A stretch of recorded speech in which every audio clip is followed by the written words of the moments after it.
Hello, and welcome to the Blizzard Watch podcast. I'm your host, Matt Rossi. I don't know why I said that hello like that. I'm trying to sound up, and instead I just sounded out. But regardless, we're doing a podcast. It's called Blizzard Watch. We talk about various games and TV and movies and all sorts of cool stuff, a lot of them being from Blizzard Entertainment, as you might have guessed from said name. We do not talk about snow. Right now, I wish we could talk about snow, because it's freaking hot. Too warm. I'm sure it's hot where Liz is because Liz lives in Texas. But I think Joe lives in Buffalo, so it could be lake effect cooling it down, or it could be horrible it's still heat. hot. Yeah, I figured. It's been raining here for the past couple of days, like sometimes torrential rains and thunderstorms. So now instead of just being super hot all the time, it's like really overpoweringly muggy all the time. Yeah. But I'm going to move on from all the possibly cynical things I might say right now and instead talk about other things. The first thing I wanted to talk about actually is some stuff that is about Dungeons & Dragons. We got the announcement last week at Wizard Presents. I think this happened on Thursday or Friday. I honestly can't remember. Again, last week is an amorphous block of time that I no longer recall. But at the Wizards Presents panels, there was various Wizards of the Coast companies, including the Magic of the Gathering branch, had news. One of the big announcements was One D&D, which is basically in playtest right now. Mm-hmm. If you want to know what the next non-edition version of D&D is going to be like, you will have a chance to playtest it as of right now. You can go and sign up and get access to the playtest documents. It's right there on D&D Beyond. The first playtest document is about races and character options. They've done a lot of work. They've made Orc just a standard race.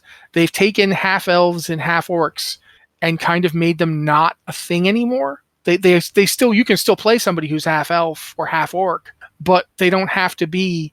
There's not a specific race in the PHB for them in the new edition. You can kind of be half anything right now. Yeah, you could be like half dwarf. Yep. You could. So a lot of previous editions of D&D had like the mules who are half dwarf. You could just play a half dwarf now. You just say, I'm primarily, human, but I've got dwarf ancestry or what have you. And I mean, if this sounds cool to you, it should, because it's exactly Pathfinder 2. Exactly. It's not even subtle, guys. It's Pathfinder 2. But I'm glad they're stealing. Not for Paizo. I'm sure they're kind of annoyed, but I mean, it's also not really that unique. The way it is done is almost word for word. It's very similar, but regardless, it is a good move for D&D. It is a move they should have made when they put 5th edition out. It is very much in keeping with what they've been doing in books like Tasha's. Mm-hmm. But there's a lot of other stuff going on besides the One D&D stuff.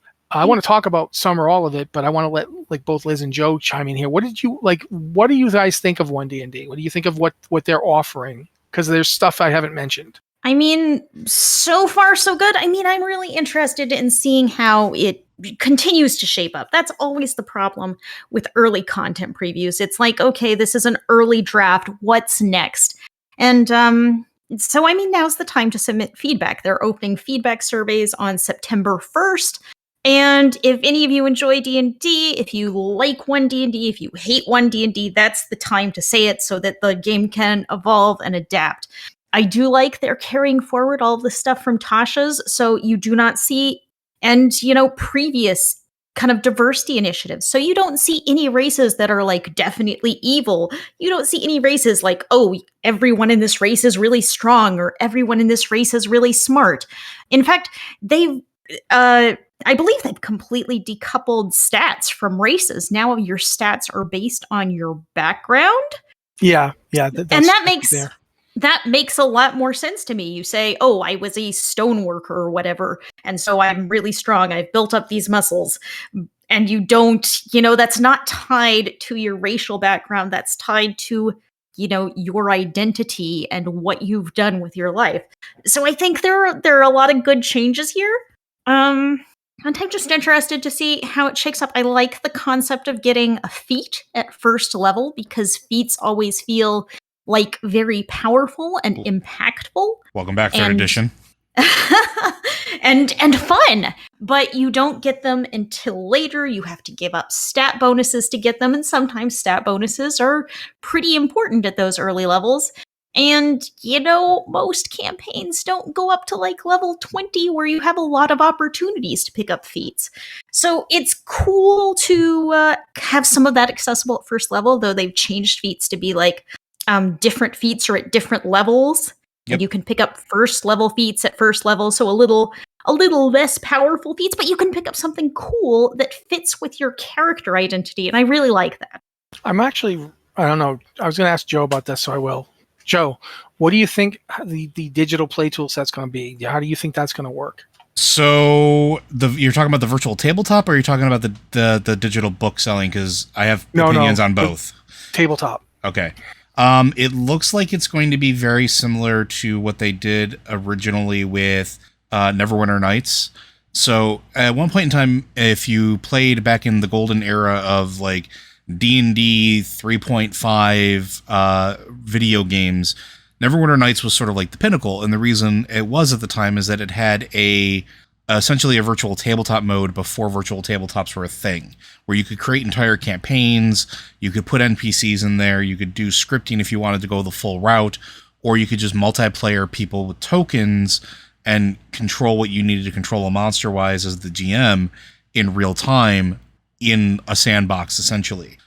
What it looks like from the limited screenshots that they've seen and some of the pre-alpha stuff, this looks like it's very similar to the Baldur's Gate 3 engine with static figures, which I think is interesting. My curiosity is going to be how it's going to handle, one, monetization of those assets, and two, how customization of characters are going to be. Because things like Eldritch Foundry and things like Hero Forge and a few other digital model creators or creation sites have an option to export your STL files or OBJ files or other formats that are viable and usable as 3D assets in games, like stuff like this.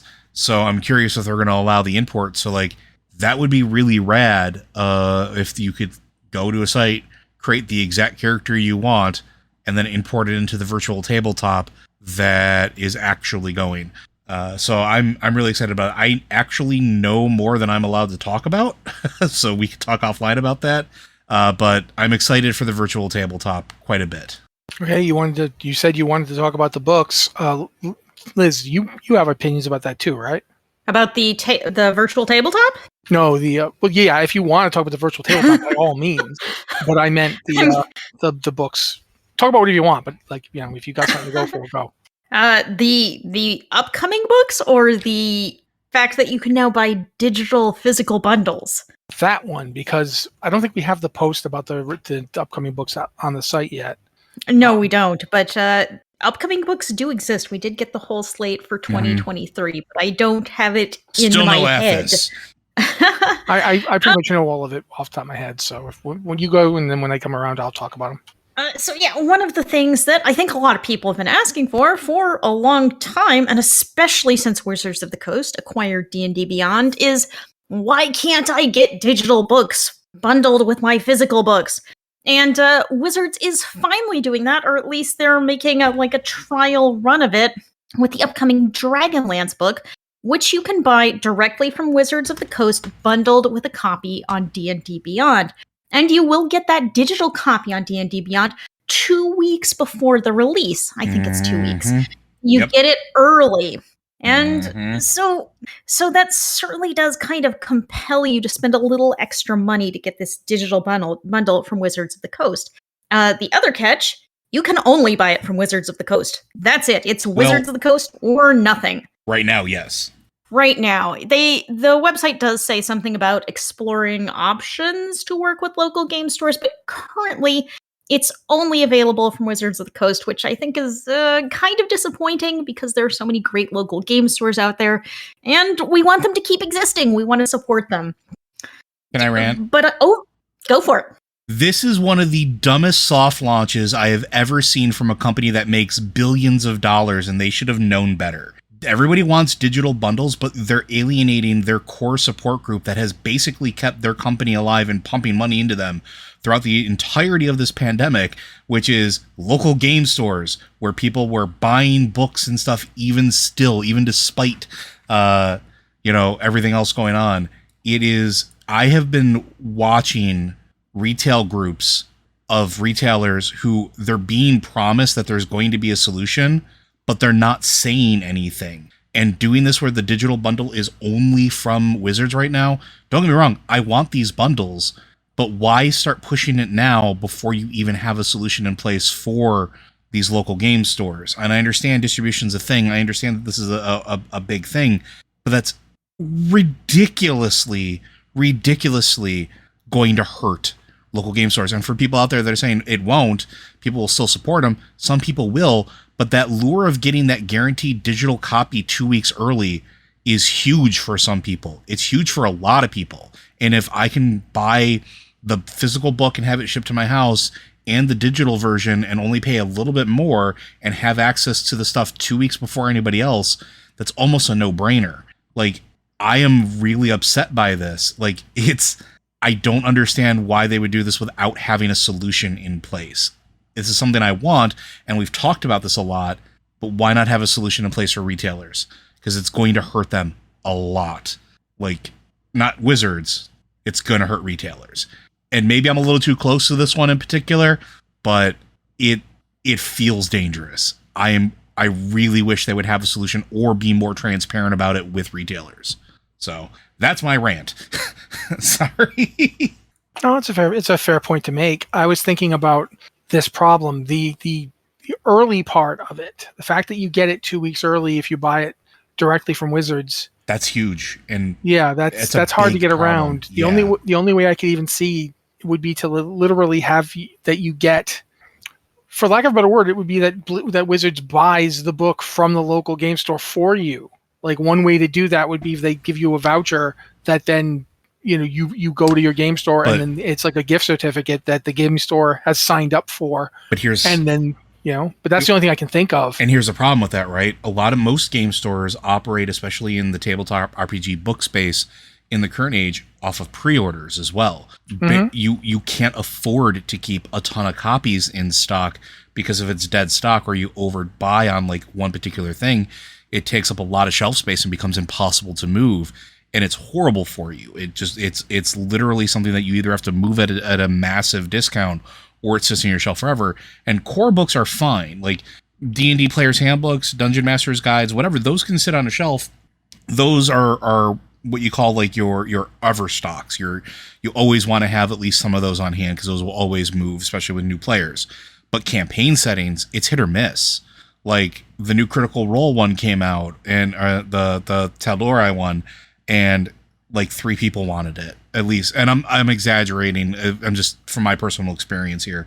It was a very limited number, and they were all people that pre-ordered it, and nobody bought it off the shelf afterwards. Of course, the other thing is the Tal'Dorei book was not an official D&D Wizards of the Coast publication, so I think it probably got less attention and less publicity. But I also noticed the same problem with what was the one that came out before Radiant Call Citadel? of the Netherdeep.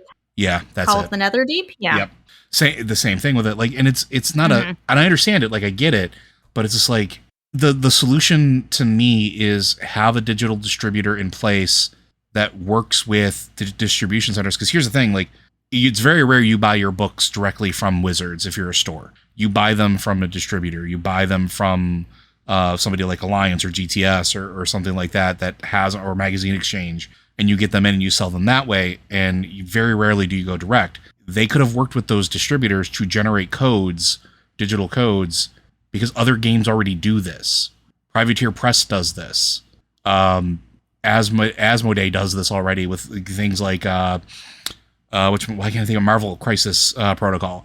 Like, there are things that they generate. You purchase something, the store generates a code or gets a list of codes to hand out when somebody purchases something, and then the retailer just hands it to them. Like, they could do that, but unless they're, like you said, unless you're going to pre-buy them, it's a sore spot for me. I think there is a solution that could be done. I just wish they would have waited to announce all this until they had the solution in place. Okay, but moving on to the upcoming books for 2023. The first book that's been announced is winter 2023. It's the Keys to the Golden Vault book. And it's basically, if you've read Patrick Weeks' novels, he was a writer on Dragon Age, and he's currently working for the company that did Odyssey of the Dragonflight. He wrote a book called The Palace Job. And it's basically, it's a heist movie in a D&D game. Like, it is a fantasy version of a heist movie. They're so good. Like The Italian Job. It's literally, it's pretty much almost an homage to The Italian Job. Yeah, The Palace Job, The Prophecy Con, and I forgot what the third one was. Yeah, something The Paladin something. Yeah, The Paladin Caper. Yeah, but that's kind of what they're going to be doing. They're going to be doing a series of adventures, and because it's an anthology, you can use them. It's not a campaign. You're not expected to use all of them. You can run them in any order you want. You can break them up. You can do them as like parts of other things. You can just keep it so that, when you need an adventure and you just didn't prep this week because, you're extremely tired or you haven't gotten a lot of sleep. That's what I love, published module adventure type things for that reason. Like when you're just too tired, but you need to run a game, you can just take the book out, flip through it, make any changes you need to make in your head and just go. And I've always liked that about them. So that's what it's going to be. It's kind of like Candlekeep, except that I think Candlekeep was more unified, and hopefully it's as good as Candlekeep because Candlekeep was pretty good, especially when you have a good DM. This is a shout out to Liz. Bring back Candlekeep. It's hard to find the time. I know. Believe me, I know.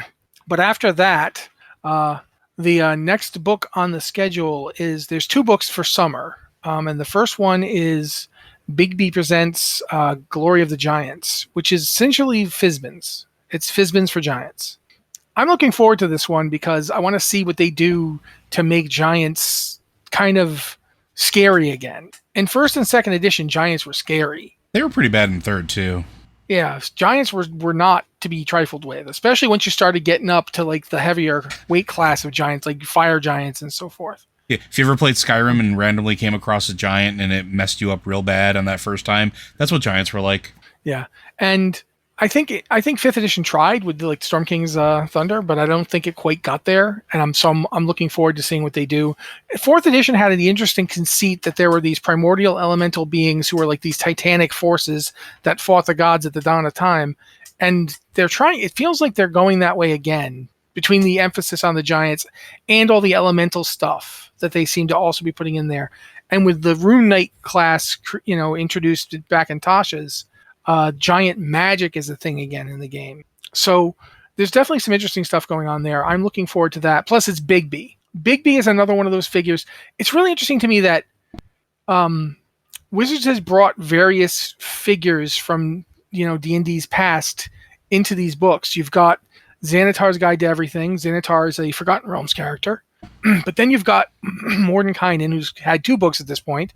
You've got Tasha, who's Igwilv. And now you're going to have Bigby. From Greyhawk. They're all from Greyhawk, except for Xanatar. Yep. What about Fizban? He is from Krynn.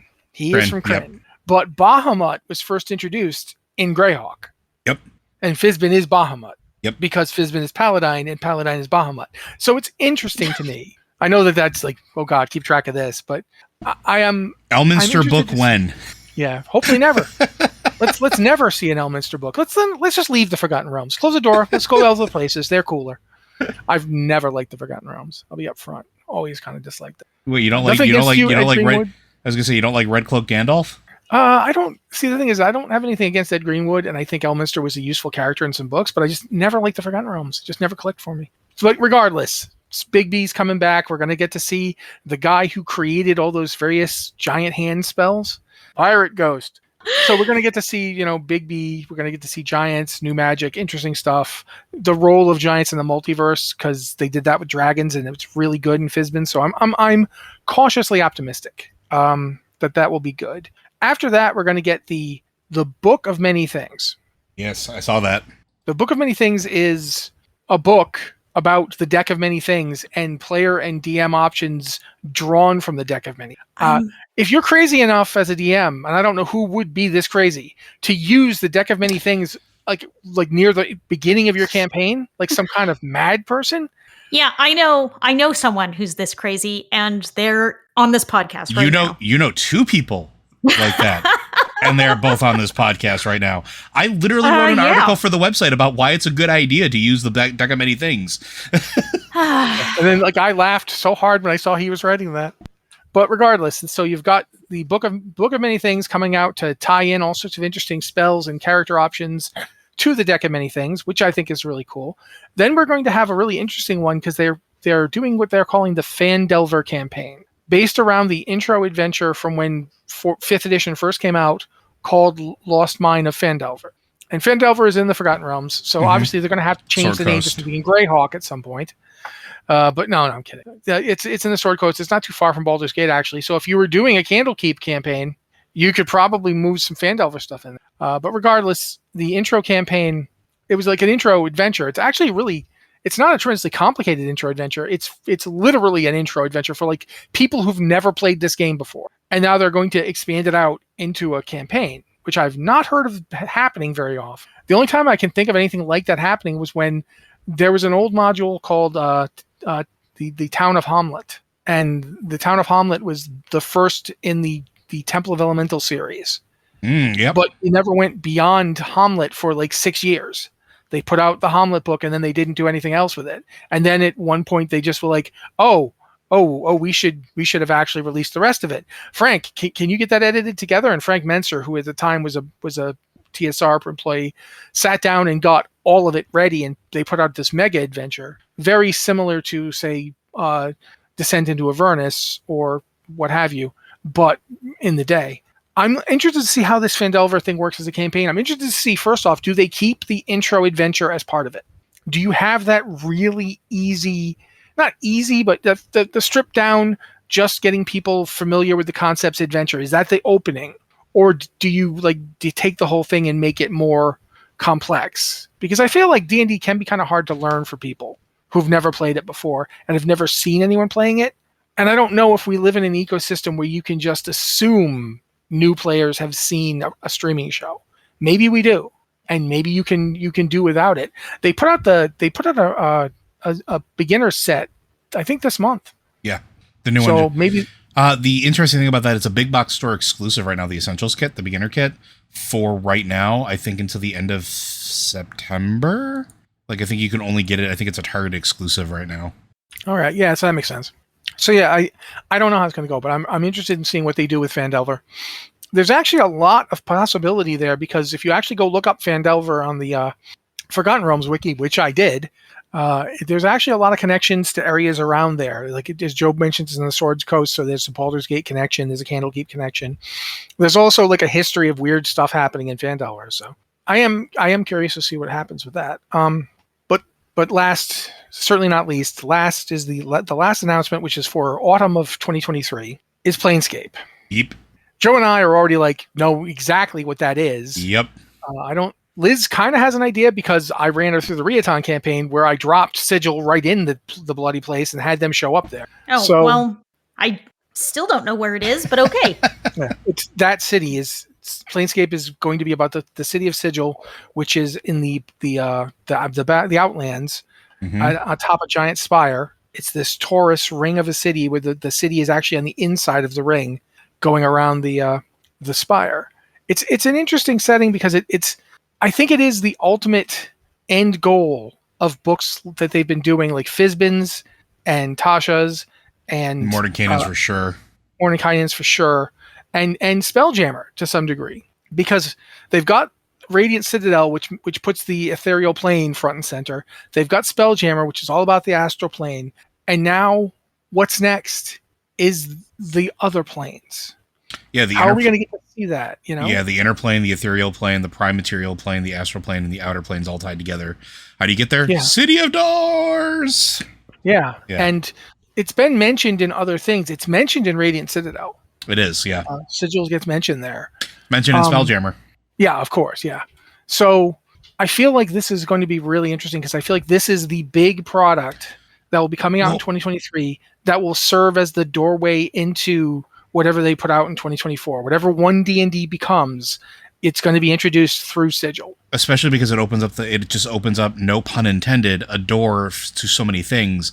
Like, you can go to the Abyss, you can go to Acheron, you can go to Arcadia, you can go to the Beastlands. You can go to Elysium, Gehenna, the Grey Wastes of Hades, Limbo. We've already gone to Mechanus. You can go to Mount Celestia, which we haven't really gone to yet. Pandemonium, Isgard is available. Like, all these planes that are talked about and mentioned in basically every book that has been published since 5th edition has come out, whether it is, doing Descent to Avernus and learning about all these other planes and levels of the outer planes that you could possibly get to, learning that the prime material plane is an oddity among everything. Like, all this stuff has been there forever, and getting to see maybe the end game start to happen where One D&D, a system that is built as a forever system and, can just continually be updated, opens the gateway for it. And I'm super, super here for it. Yeah, one of the things I always think about, and I feel like Joe and I have been talking a lot, so I want to let Liz get in any further thoughts she has before we move on to other stuff. But one of the things that's always interesting to me is how 5th edition took some elements from 4th edition and used them to replace elements from older D&D that weren't that interesting. Like, the Shadowfell and the Feywild are way more interesting than the positive and negative energy planes. Because those planes weren't interesting. You could barely go to them. Like, if you went to the positive energy plane, you'd probably blow up. And if you went to the negative energy plane, well, you'd probably turn into an undead because all your life forces are going to get sucked out of you. Mm-hmm. So now having the Shadowfell and the Feywild in those roles means that it's a more interesting cosmology already. And I really want to see how they integrate all that interesting stuff about planeswalkers, about just the Lady of Pain herself. Yeah. Who is just a fascinating character. Oh. You know almost nothing about. And they're also, I'm sorry, I'm gonna shut up here and let Liz talk, but like, it also opens up the door now for them to go back and listen to our latest Tavern Watch if you haven't, because when we were talking with Greg about this, some of the comments he's making now make sense. But we talked about crossover with like Magic the Gathering, and planeswalkers are a huge deal there. And how does that make sense with like, Theros and Strixhaven and all that, where it meets in the cosmology of, D&D now that they're starting to become these settings. And now this just opens the door to further break that down where, maybe next year we get a Dominaria or New Phyrexia campaign setting. Please give me a New Phyrexia campaign setting. Like, the opportunity is just there. It's wide open. And I'm going to shut up and let Liz talk now. I have absolutely nothing to say about Planescape because I know nothing about Planescape. So, Well, let me put it this way then, because I think this is something you will actually have an idea for.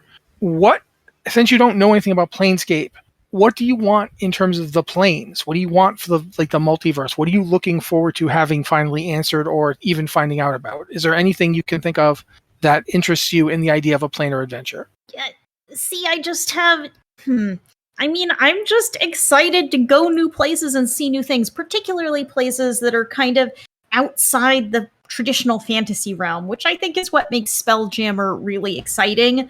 And even Radiant Citadel, because it takes us away from kind of the familiar, kind of that traditional sword and sorcery setting, and lets us go, new and interesting places and play, games with a different tone, with a different angle. And I think that's really interesting.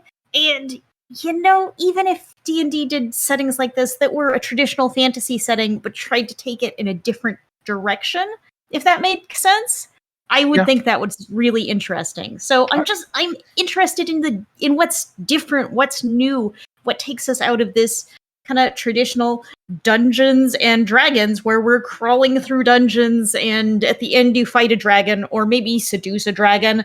I don't know. I'm never letting you seduce a dragon. Well, in One D&D, if you roll a natural 20, you automatically succeed on anything. So it could happen. They put that in? They did put that in. Oh, I hope that comes out, because that's not how I'm not adjudicating it that way. Well, that's time for the feedback. Yeah, regardless, however, at this point, I want to move on because we do have other things to talk about, and there is actually a lot to talk about. So, last week, Blizzard dropped a pretty big deal, one of their quarterly development updates for Diablo 4. And one of the things they did was talk about seasons and how seasons are going to work in Diablo 4 and their season pass that's coming. And I feel like this post was in part made because Diablo Immortal, I don't I don't want to like make another one of those things where I say a word here that I shouldn't say. I'll just say Diablo Immortal left an impact on the player base that was not positive. Mm-hmm. Even people that like Diablo Immortal and think it's a good game, like myself, recognize that the Diablo Immortal in-game monetization, the store, is at best manipulative. I think many people call it predatory, and I'm hard pressed to disagree with them. It is a situation that I do not think was good for the game. So I feel like to a degree, the season pass announcement they made for the Diablo 4 quarterly update is an attempt to head off people talking about that and say, look, this isn't going to be that. This is not going to be like Diablo Immortal. The season pass, I want to actually ask Liz to talk more about it because I'm not sure I have all the details straight in my head. But the way I understand it, the season pass will have free and paid versions, and there will be tiers that you can buy on the paid version. But the paid version only gives cosmetic rewards. Mm-hmm. Is that what I mean? I'm not wrong here, am I? I mean, basically, you'll have, at least as I understand it, and I could also be misunderstanding, is that, you know, the pass has tiers. And like in Diablo Immortal, you can pay money to like jump up to a higher tier. And it sounds like that pay to jump to a higher tier thing will also be in Diablo 4. But if you pay to jump to a higher tier, you don't get any of that stuff that provides in-game benefits, which is stuff on the free rewards track until you put in the gameplay. It sounds like a lot of like how Fortnite does their jumping up. So like you can use V-Bucks to like jump up to a certain tier or gain X number of levels out of like 100 because their season pass I think is still 100. I have to double check. But like you start at 1 and move your way up, and there's a free and the paid one just like this, and all the paid one gets you is faster or more or different cosmetic stuff. And if you pay your bonus points or your V-Bucks or whatever to go, you know, jump, it's just maybe you complete the set of armor or the cosmetic look sooner than you would, or maybe it's a different color or something like that. And it seems to work pretty okay. So as long as it stays cosmetics, I'm happy. They specifically pointed out that the one thing that people would want to spend money to get that wasn't a cosmetic doesn't work until you've done the quests in the basic free part of the thing. No amount of tier jumping will get you those things faster. You will not get them until you've done the quest to get them. Basically, the free tier does provide useful stuff, things that will help you play the game, and the pay for tier is only cosmetic items. And you can jump up to higher levels of both tiers by paying, but you don't get any of the gameplay boosts until you put in the gameplay that would be required to get to the next level. So I mean, basically they're trying to avoid like anything that would make you even think this is pay to win. It's like, okay, you can pay for cosmetics and that's it. Yeah, I'm happy they came right out and said it early and didn't leave it like, you know, until like the month before the game comes out. Because this is going to take a while to penetrate through the discussion bubble about Diablo 4. I think they kind of, I don't think they regret Diablo Immortal. I mean, it did really well. But I think they don't like how the messaging went on it. But they also go ahead. It sounds like Immortal is making them an absolute mountain of money. Mm-hmm. And I bet it's still making them an absolute mountain of money. So I'm pretty sure they're happy with that. Yeah, oh yeah, absolutely. You know, any big corporation is going to be like, yay, money, gimme. But I feel like at the same time they were aware that this could have hurt. It could still hurt the launch for Diablo 4, and they've gone to pains to be like, okay, we heard you. You didn't like that. This won't be that. But the other thing they did was talk about what the season will actually be. And quite frankly, I feel like they made a really good decision here in that the season will basically be like an expanded, better version of a Diablo 3 season instead of being like Diablo 2 seasons, the ladder match seasons. I think that's a good move because what they want is something more akin to. This is basically trying to be like an open world game, like a Diablo open world game, which is not something Diablo's ever been before. And by doing the expanded seasons with like actual quests and even like story elements to them, where they dropped hints. They didn't actually say this, but they dropped some pretty significant hints that the seasons will be the primary way that new antagonists show up. So instead of there being a DLC, like there won't be the Reaper of Souls expansion type thing for Diablo 4. Instead, it'll be more like World of Warcraft before it got expansive. It'll be like, okay, now we're at this point. Now Moradon's here. Now it's Blackwing Lair. Now we've actually gotten to the point where we're going to AQ40. It'll be kind of like that, in that each season will provide a new quest, new activities, and potentially new threats and enemies. Up to and including, this reminded me of the thing that they said last year when they mentioned that, the prime evils aren't really showing up, in the opening of Diablo 4. When you first buy Diablo 4, it's Lilith's story. But after that, they could start showing up. And that's got me interested in what they do with the season. Either of you have anything else to say about that before we try to move on? I mean, I think it sounds great that they're planning to do these big content releases, to do seasons that are more than just seasons where there's a little gameplay tweak and then you play it and start over and do that for a little while. Each season will be a story, like a Warcraft content patch. Yeah, I definitely noticed that. Joe? I'm interested to see how that plays out, though, because seasons being a story, once you move past it, is it gone forever, and does that story matter for what's coming next? You know what I mean? Like, I'm curious to see how it's handled. I don't think it's inherently a bad thing. I'm just not sure how it's going to work. Yeah, I definitely wonder if it's going to be kind of like you mentioned Fortnite before. If it's going to be the way Fortnite things go, where it's still kind of there, but it's not the new hotness anymore, or if it is going to be like a Diablo 3 season where it's gone. I don't think it'll be that, though, because the quests they're talking about sound permanent. Like when they put in the new story chapter, it's got quests and you can do the quests, and I feel that those quests are permanent. But we'll find out. Okay. Also, just really quick, Diablo 3's season 27 is this Friday. We are recording this on Tuesday. If you're listening to the live stream, obviously you're listening to it on Tuesday. If you're listening to it on the site, it's probably Wednesday or Thursday. But regardless, by Friday of the week that we're doing it, the end of August, August 26th, I want to say, or is it? Yeah, it's August 26th. Diablo 3 season 27 will be out.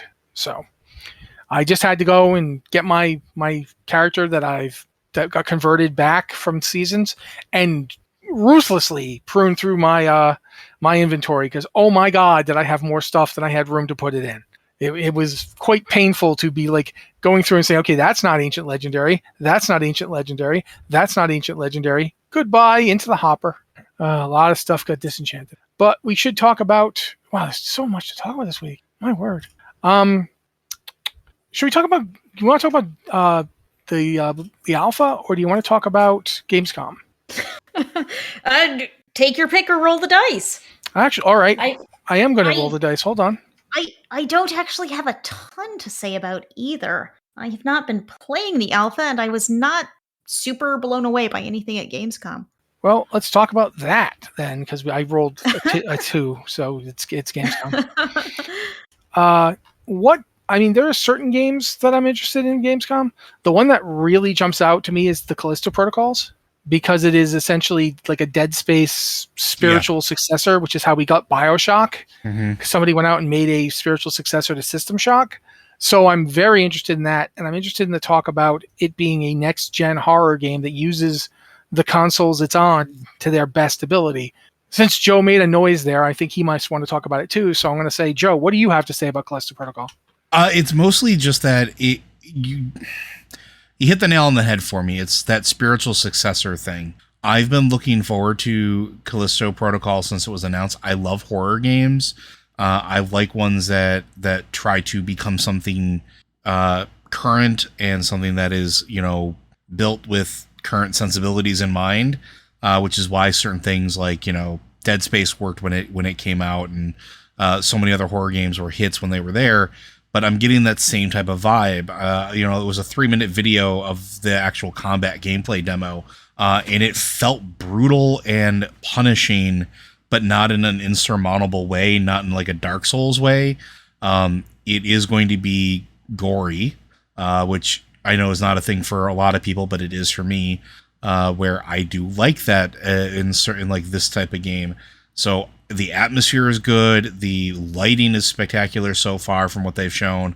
So I'm definitely interested, and it's definitely got my attention. Okay. I also noticed one of the ones that I'm actually looking at right now as I'm scrolling through.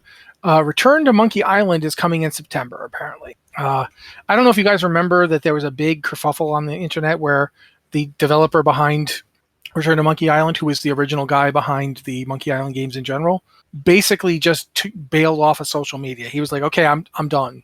You guys are like way too toxic and aggressive. I am not dealing with this anymore." I don't have anything to say about that because it's one of those situations where you know it would take like 20 minutes, and I don't necessarily want to talk about that. It is releasing. It is releasing on Talk Like a Pirate Day. Yeah, September 19th. There's a lot of pirate games lately. Skull and Bones, the Tortuga game they announced at Gamescom. I feel like there's a lot of pirate games all of a sudden. Well, that's because Sea of Thieves is super popular, so like it's that right timing. Yeah, I guess maybe. I don't know. It feels awful lot like when people are like, "Oh, World of Warcraft is popular. Let's make an MMO." Well, no, I don't think it's that. It's just Sea of Thieves it like scratches that itch for a lot of people, and I think folks started to see, people are still interested in pirate stuff. It wasn't just done when Pirates of the Caribbean stopped being prevalent in media. So, I mean, there does seem to be a lot of them, but I'm also here for it. Yeah, and we'll see how it is. Have either of you played the original Monkey Island games? Yes. Not me. Yeah, I am curious to see how close this hews to those. All I have to say is LeChuck better be very annoying. Oh yeah, I'm sure. Yeah. But those games were very much a different kind of role playing experience than we're used to nowadays. Mm-hmm. So I'm interested in seeing that. The other thing is there's a game from the Greedfall developer Spiders. I don't know. I don't think it got an announcement at Gamescom, but maybe it did. But it got an announcement like a couple months ago. I am super curious about that thing because it's apparently supposed to be a Dark Souls alike, and it might be the game that gets me finally to play a Soulsborne because I don't play those games. I do not like them. But alternate history, French Revolution period with robot uprisings, with steampunk robots having a "Are we alive?" uprising against during the French Revolution. I feel like I almost have to play this. I feel like this was like the only thing that would make it more my thing is if a dinosaur showed up. And if a dinosaur shows up, don't tell me because I'll just die. I'll just die right here. But yeah, so that's a few things from Gamescom.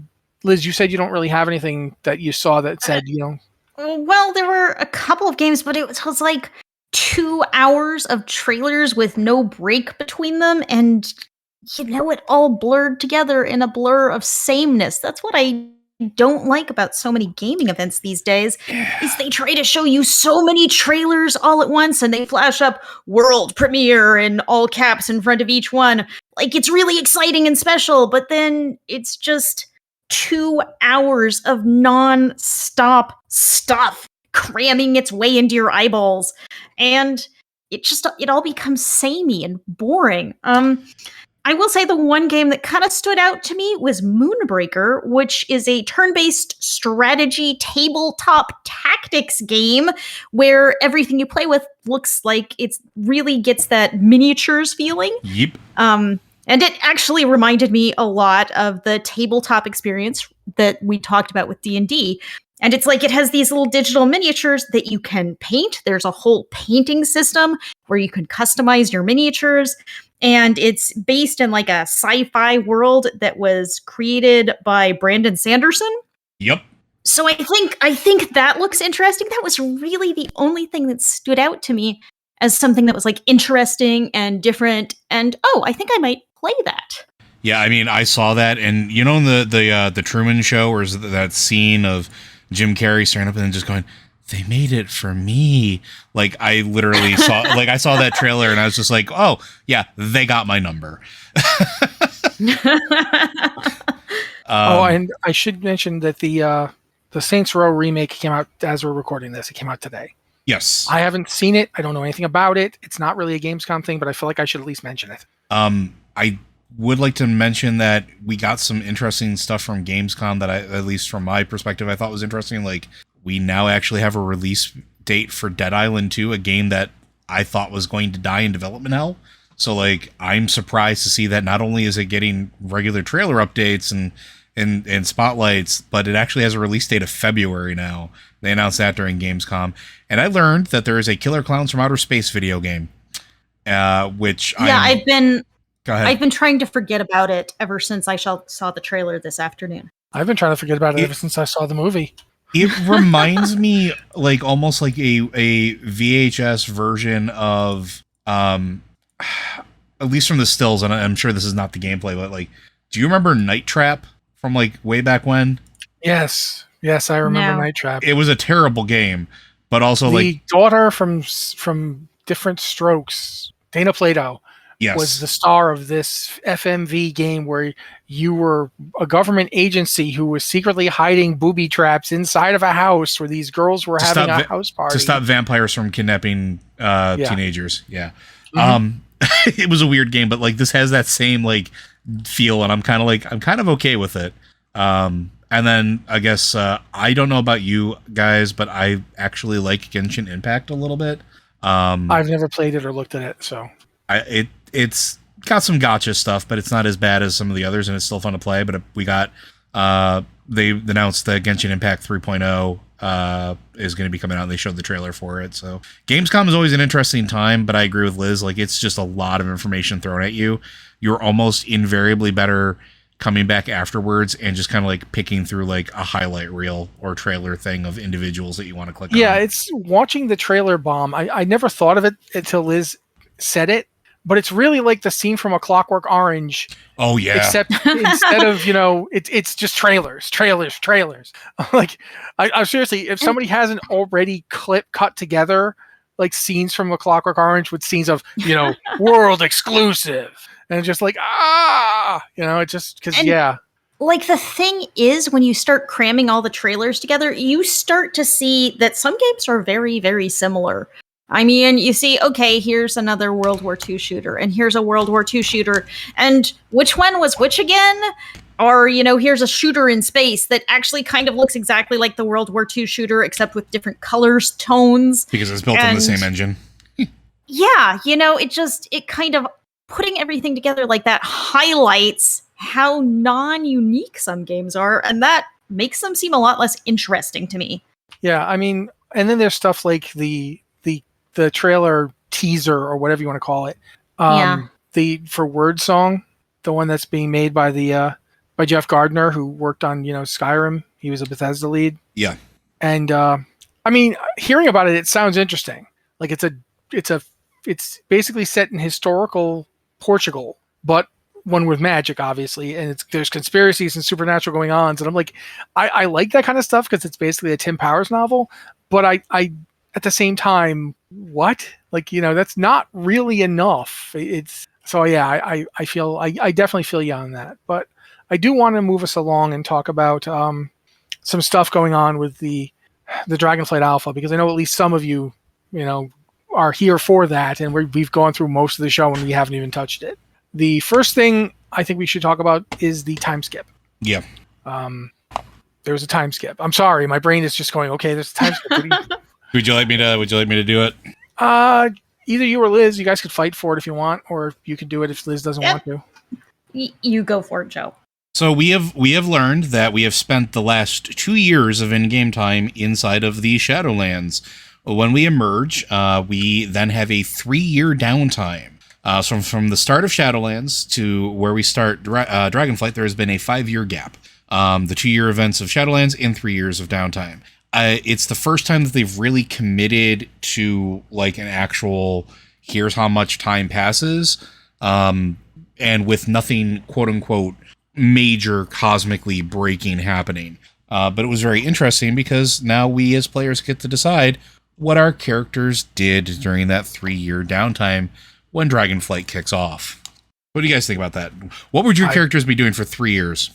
I think she's been drinking pretty heavily. I mean, in the past few years, her entire world got rocked when demons invaded. Then her home got burned to the ground. Then, after like her people had to defend against the undead by themselves because nobody in the Alliance wanted to help. Then we had to make peace with the Horde. And then we went to the Land of Death. I think she's been through a lot. We actually did a breakfast topic on that this morning, and I've seen a lot of responses of people who are just gonna take a nice long nap and have a nice kind of long, relaxing time in between chaotic world-ending battles. I don't know. I feel like my character would be like head home to Silvermoon, help rebuild, because we know there's more Scourge activity in Silvermoon right now. We had a quest about that. And also Silvermoon has had this like giant dead scar through it since it was introduced in Burning Crusade, and maybe we could do something about that. I'm always looking forward to the expansion where we like go home and rebuild some of the crap we've broken over the years. That actually was the one thing I thought was interesting, is that Steve Denuser, when he made the announcement, said that stuff that we dug that there aren't quests for in game will not be happening during the 3-year gap. So they won't be giving Gilneas back. You won't get to see a restored Gilneas. The Lordaeron, you will get to see stuff because there was a quest, so players saw it. But there won't be anything happening off camera. Like no big world changes happening, whilst we're, all sipping daiquiris from pumpkins or whatever we're doing. I'm positive my character is literally just always comes back to pumpkins and daiquiris. But yeah, that's one thing that's happening. I think that's really interesting that they've decided to really go for that sort of time skip. They've never really done that before, as Joe pointed out. So that's interesting. There's like a few other things I want to talk about. I was like, I don't know if I have time, and it's just like, well, I'll talk briefly about just playing Dragonflight, because I've been doing something a little weird. I can't play a character that doesn't have a transmog. And right now you have to play pre-made characters, either a pre-made level 60 that you level up to 70, or a pre-made level 70. You can't import your own characters, so you don't get any of your own mounts or pets or any of that. And I can't do it. I can't be wearing that starter armor. It's just like, no, I cannot wear this. I cannot be seen in this. So I've been running like as many of the classic, basically any raid I can get into. I wanted to run some Battle for Azeroth raids, but unfortunately you have to unlock them by doing quests to get through, and it takes a long time. So I haven't got any of my characters ready to do that yet. But I've run up to Legion, and I ran a little Castle Nathria LFR. And the Castle Nathria LFR was pretty hard. I did get the first guy down, the screaming bat thing. You guys know who I'm talking about. Shriekwing? Is it Shriekwing? Is that his name? Shriekwing is the first one, yes, the bat. Yeah. So I managed to kill him. That was not fun. But I haven't done any of the others. I haven't really tried very hard in Castle Nathria. But it feels like it's at least possible to start doing that content once we get into Dragonflight. Although I definitely feel like tuning is messed up. He had some abilities that didn't do anything. I knew they should have done more than that. They didn't do anything, so that might be a tuning issue. But in general, I feel like it's going to be fairly viable to farm old content for transmog looks, which is a niche thing to want to do, but I love doing it, and I've been doing it since transmog came out, and I'm really happy that I will be able to keep doing it, even though I don't need a heck of a lot of transmog at this point. My main, most of my characters are all plate wearers because, that way I double up on possible transmogs. The only thing I think I'm going to do when Dragonflight comes out is I'm going to take my little Dark Iron Dwarf Paladin, and I'm going to farm up every Paladin set because she does not have all the sets, and that's really annoying. But in general, I felt like the most recent build definitely tightened up the talents a bit. I don't really have a lot else to say. Valdraken's a cool city, and the zones are good. They're pretty. The questing seems to work pretty well. I'm getting definite Warlords of Draenor vibes off of the zones, not in terms of them feeling like they are in Warlords of Draenor, but just the way that these zones are very big and there's a lot going on in them feels very Warlords of Draenor. If you guys remember how just truly massive Frostfire Ridge was. It just the world just felt big. So, either of you have anything else to say about that? I will say we have not had a new build for this week, but we are expecting it to land tomorrow, so a little later than usual, but we haven't had any new content since the last podcast, so... Yeah, not much to talk about. Yeah, same old, same old. I mean, as much as you can call an early game alpha, same old, same old. I will say that I've been trying to work on a post because Liz reminded me I had to get it done about the dungeons. There's like I think 10 that are currently in the adventure guide. I don't remember. I got into a queue for one, but then the server went down, so I didn't actually get to do it. But I have been looking at those. There's some interesting ones. Some of the text. There's a new kind of like halls of something. It's like the halls of virgination, but slightly different. They've got one of those. There's the Alderman dungeon, which is really interesting. There's a lot of like essentially something Joe guessed about on Lore Watch is part of this dungeon. I don't think I've heard about this yet. I'm curious what I was right about. We talked about it. Do you want me just to tell you? I mean, Yeah. Okay. You said you thought that one of the things about going to Alderman was going to be the aspects trying to get back their aspect hood. And Sweet. that is in fact the case. Yeah, that is the that's in the adventure journal. So it's not even like a mild secret. Like right there in the adventure journal, Alex Straza sends you to Alderman because she's got too much going on herself to send it to go do it herself, and she wants to know if anything left behind by Tyr would help the aspects do that. So Neat. and also it has the one of the things it's got the infinite Dragonflight are mentioned and why they're doing what they're doing. So that's new to me, and so I brought that up to you guys. But yeah, okay.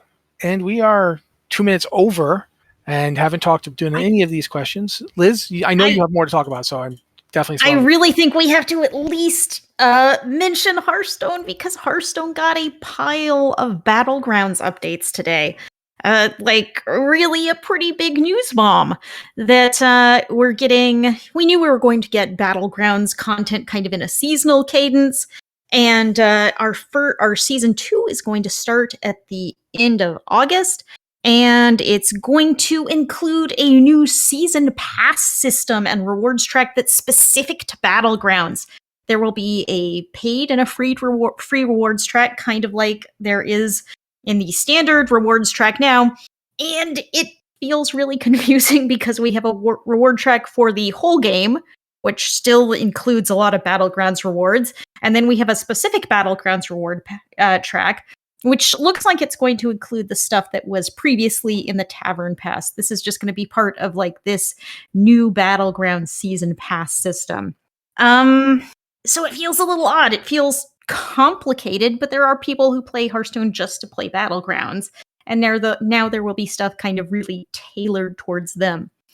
We're also getting a couple of new heroes. We're getting Denathrius and Murloc Holmes as playable Battlegrounds heroes, which is going to be interesting. And we're getting a new currency throughout the entire game called Runestones, and I gotta say, I hate it! I hate it! I hate the proliferation of currencies in games. Why do we need so many currencies? Basically, runestones are going to be replacing cash purchases in the game. You will buy runestones, and you will use runestones to buy things in the game. And it sounds like there will no longer be cash purchases, except to purchase runestones. And runestones will be used to buy everything, buy cosmetics, buy this, buy that. What I'm not clear on is the role of gold, which is the currency you can currently earn in-game, will play in this new system, but they haven't said gold is going away, so it sounds like we'll probably have a pay-for currency that's used to buy most things, and a currency you can earn in-game, gold, that you can buy some things with. And we'll kind of see how that balances out, but man, I just don't like piling on the currency systems. It just feels bad. It's complicated. It's confusing. And now we have 2 different rewards tracks where different things will be on them, but there's overlap between them because both of them have Battlegrounds rewards. The standard rewards track has quests that you complete to progress through it. The Battlegrounds reward track will have missions you complete to progress through it, but also in Battlegrounds, there's a new mechanic called quests that are a new gameplay mechanic that you'll get quest complete as you progress through Battleground matches in Season 2. And it's just really confusing. It's this whole pile of systems and words, and some of the systems overlap and some of the words overlap. And as an editor, I am confused as to how I can explain this to you because it's word salad over here. But it will be interesting to see how it plays out. And that's kind of the quickest summary I can give of these new systems. So does it make you want to play Battlegrounds more or less? What's your really fast elevator take on it? Well, I really enjoy Battlegrounds. I think I'm definitely still going to play Battlegrounds. You do not have to pay for this new Battlegrounds season pass. You can continue to play absolutely for free, and you have the free side of this new Battlegrounds season pass where you'll be able to earn rewards. So I'm going to keep doing that, and I might buy the season pass. I'll see what kind of cool cosmetics it has. I just think Battlegrounds is some of the most fun content in Hearthstone, and Blizzard has never monetized it really well.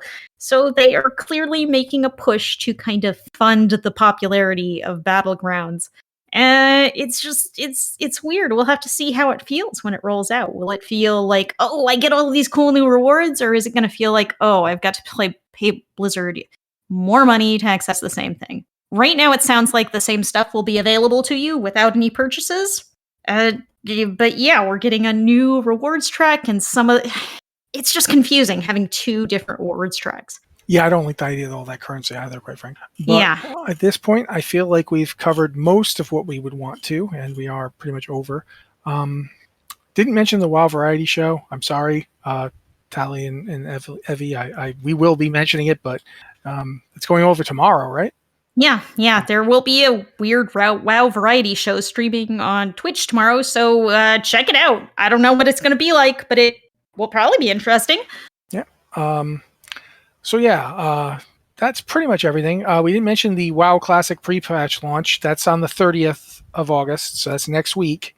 Next Tuesday, Wrath Classic will be getting its pre-patch launch, and you will be able to, I assume, level a Death Knight, take them through Burning Crusade zones, all that kind of thing. That's how it worked the last time, so we'll find out.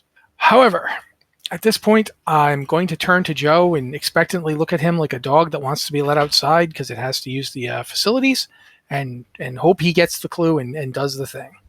Blizzard Watch is made possible due to generous contributions at patreon.com/BlizzardWatch. Your continued support means this podcast site and community is able to thrive and grow. Blizzard Watch supporters enjoy exclusive benefits like early access to the podcast, better chance at having your question answered on our podcast or the queue, and an ads-free site experience. Thank you very much, Joe. We've talked the entire podcast and didn't do any emails. I'm sorry, guys. We will, of course, put them forward and try to answer them next week. Maybe gotta start using the pre-show for answering emails.